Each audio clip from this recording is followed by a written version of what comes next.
All right, so first things first, Alex, what is a KPI?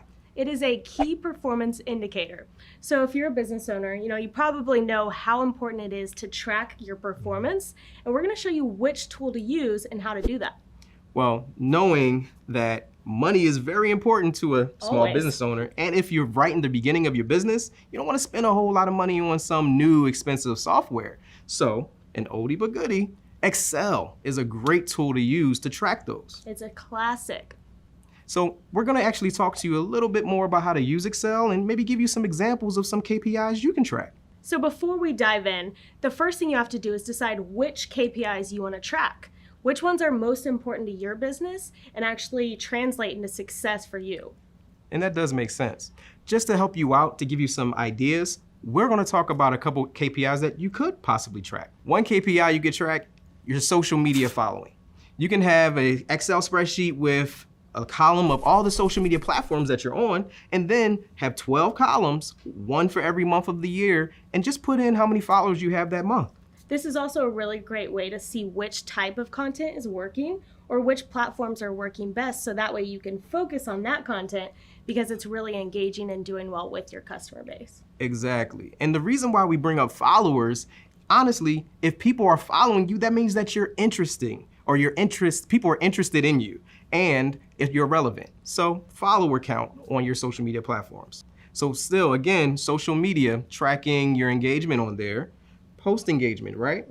Exactly. So you can also track which months are doing better, right? So once you create that spreadsheet, you see which months, especially if you're a seasonal business, it's really important to see when your engagement is going up. So you're getting more comments, more likes, more followers.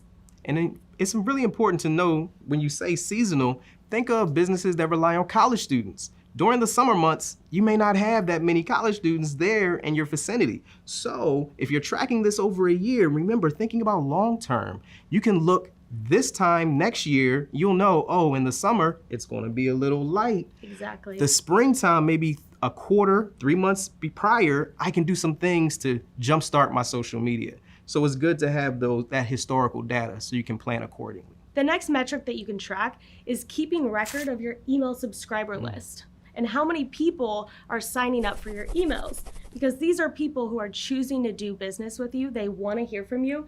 If you're signing up for an email list, you want to hear from that business, right? You're not going to sign up for an email list that you don't want to get their emails. So you can really leverage that as a business owner. If you're a business that relies on repeat customers, email list, that's worth its weight in gold. You really make sure that you're keeping track of who's continuing to stay on your list so that you can continue to keep them engaged and have them keep you top of mind. So how to do this is you create a spreadsheet, and not only are you tracking, name, their email, and when they signed up for your email list, but also which opt-in they chose. So that's a really great way to see which opt-in form is performing better for you.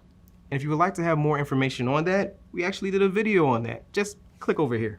Another metric that you can track is ad performance. If you're running ads, it's no point of putting money into something that's not working. So you want to make sure that you're tracking certain things on ads to make sure it's beneficial and a good return on your investment. Yeah, there's no point in spending wasted money, right? So this is a really great way, to use and track Facebook boosting, right? For example. So if you see really how much reach it's getting, how many impressions, that boosted post is getting, you know exactly how beneficial it is and what your return on investment is. Exactly. So just as Alex said, you want to track impressions with some of your ads. Facebook boosting is one example, but you can also track your click-through rate. How many people are actually clicking on that ad divided by how many times it's been seen. It's important not only to just be seen, but you want to be chosen. Exactly. That's important. You want to see those numbers of not only people are seeing this, but it's actually converting into revenue for you. The next thing you can track is pretty simple. It's logging the number of sales per customer. So essentially just seeing which products are selling and tracking that inventory.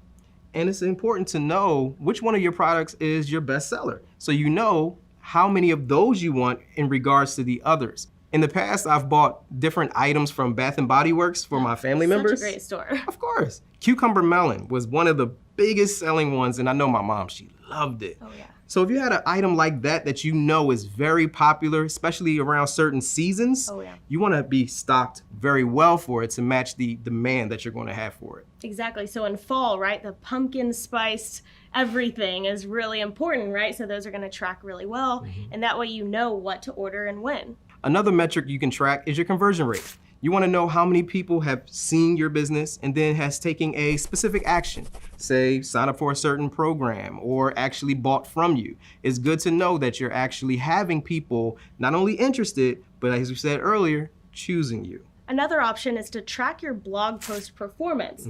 So you can actually pair that with your Google Analytics insights and actually see the numbers firsthand for yourself. And if you're like me and you want to make sure what you're doing makes sense, you can even track which subjects in your blog posts are performing better than others, and then you know where to focus your time. Another metric you can track, visits to your website. It's really simple. Google Analytics, you can actually track month by month how many visitors you're getting, which is also important to know. So there are some ways that you can track those key performance indicators for your business so that not only do you know how well you're currently doing, but also how close you are to reaching those goals that you want to achieve. Thanks so much for watching. Be sure to like, comment, and subscribe to our videos. And make sure that you ring the bell so you're the first to know when we have new content coming out. This is The Journey. See you next time.